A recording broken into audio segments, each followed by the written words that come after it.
సామెత ఉంది, ఈయనవాడు తెలుగు తమ్ముళ్ళు అయితే చెప్పేవాడు చంద్రబాబు అని. జగన్మోహన్ రెడ్డి గారు ఈరోజు దాకా 7 విడతల్లో అభ్యర్థుల్ని మార్చేటువంటి పేరుల్ని, ఇన్ఛార్జీలని ఒక చోట నుంచి ఒక చోటకు మార్చేవాళ్ళని ఇవన్నీ కూడా అనౌన్స్ చేశారు. మార్చేవాళ్ళు అంటే ఏంటి? అభ్యర్థులను మార్చేవాళ్ళని మార్పులు చేర్పులు చేస్తున్నారు. మార్పులు చేర్పులు లేకపోతే ఏంటి? పెద్దిరెడ్డి గారి సీట్ అనౌన్స్ చేశారా?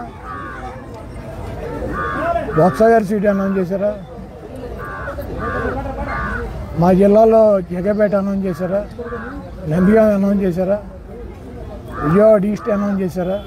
గన్నవరం అనౌన్స్ చేశారా? గుడివాడ అనౌన్స్ చేశారా? నూజివీడు అనౌన్స్ చేశారా? వినేవాడు తెలుగు తమ్ముడు అయితే చెప్పేవాడు చంద్రబాబు అని చెప్పి సొల్లు కబుర్లు చెప్పేవాళ్ళకి. అయినా వైఎస్ఆర్సీపీ సీట్లు ఎవరిస్తారు? ఏబిఎన్ రాధాకృష్ణ ఇస్తాడా? లేకపోతే టీవీ బిఆర్ నాయుడు గడిస్తాడా? లేకపోతే మహాన్యూస్ పౌడర్ డబ్బా గడిస్తాడు? ఎవడిస్తారు? కాదే, వైఎస్ఆర్సీపీ సీట్లు మార్పులు చేతులు ఎవరు చేస్తారు? జగన్మోహన్ రెడ్డి గారు చేస్తాడు.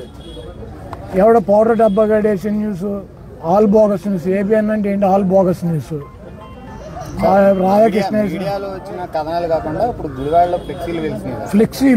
ఫ్లెక్సీనా ఎన్ని ఉన్నాయి? ఎక్కడెక్కడ? గ్రూపుల్లో కదా, మరి నువ్వు ఎక్కడ చూసావు? గుడివాడ. మరి ఫ్లెక్సీలు అంటారు, ఫ్లెక్సీనా? అంటే ఇద్దరు వ్యక్తులకు సంబంధించిన ఫ్లెక్సీలు, 2 అయితే ఫ్లెక్సీలు అంటారు. నువ్వు సోషల్ మీడియాలో చూస్తే నరేంద్ర మోడీ గారికి కూడా గుడివాడ సీట్ ఇస్తాడు రాధాకృష్ణ. ఒక ఫ్లెక్సీ రాత్రి కట్టారు, పొద్దున్న తీస్తారు. ఎవడో గొలగాడు రాత్రి కట్టించాడు. వాడు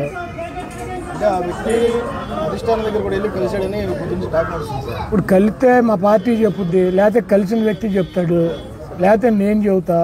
వీళ్ళకెందుకు దురదకొండాకులు? ఈ రాధాకృష్ణ గారికి ఎన్నో, ఈ బిఆర్ నాయుడు గారికి వీళ్ళకెందుకు? నన్ను ఓడించాలంటే కనుక చంద్రబాబు గారిని తెచ్చి గుడివాడలో పెట్టమనండి. ఈ వీడియో కానీ మీకు నచ్చినట్లయితే లైక్, కామెంట్, షేర్ చేయండి. మరిన్ని అప్డేట్స్ కోసం సబ్స్క్రైబ్ చేయండి.